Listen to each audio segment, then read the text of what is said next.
Ranking the Daniel Craig James Bond films. January and February are kind of known for being dead months for movies, so I've been rewatching some older stuff.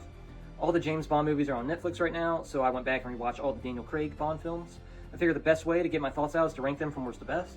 This is my subjective ranking. It's probably not the same as yours, and that's totally fine. Number 5, Quantum of Solace. First off, this movie was made during a writer's strike.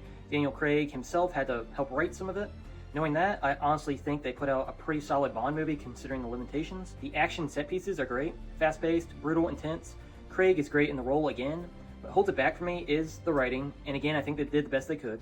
But the first time you watch it, the plot is really unclear. I understand it now, but on first viewing, it definitely feels like you're missing some pieces.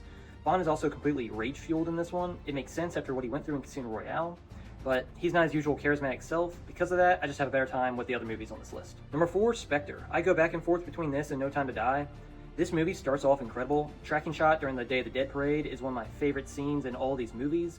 Just unreal, and there are plenty of other great moments like that throughout. This one also really leans into that classic James Bond vibe, which I love, and Christoph Waltz feels born to play a Bond villain. But once we get into the third act, I think it gets a little unhinged and convoluted.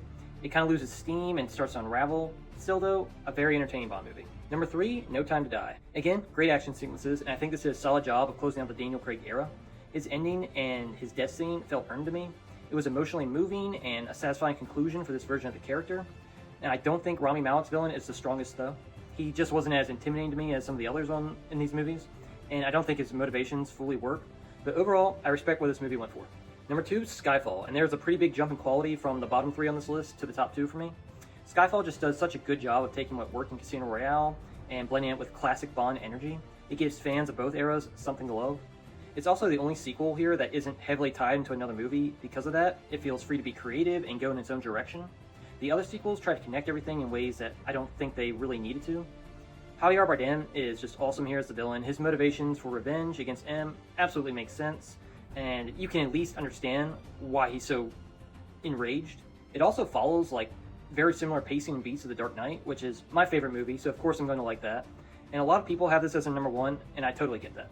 But number 1 for me is Casino Royale. I just love this take on Bond, brooding, physically intimidating. This is someone you can actually believe could beat a bunch of people up.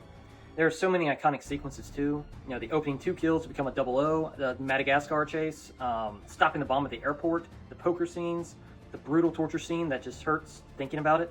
It feels like a Bond epic to me, and I think it's incredibly well written. Le Chiffre is a great, grounded villain, someone who could actually exist in the real world. For me, this is the most compelling of the Daniel Craig Bond films. Let me know your ranking of the Daniel Craig James Bond films in the comments below, and like, follow, and subscribe for more videos like this.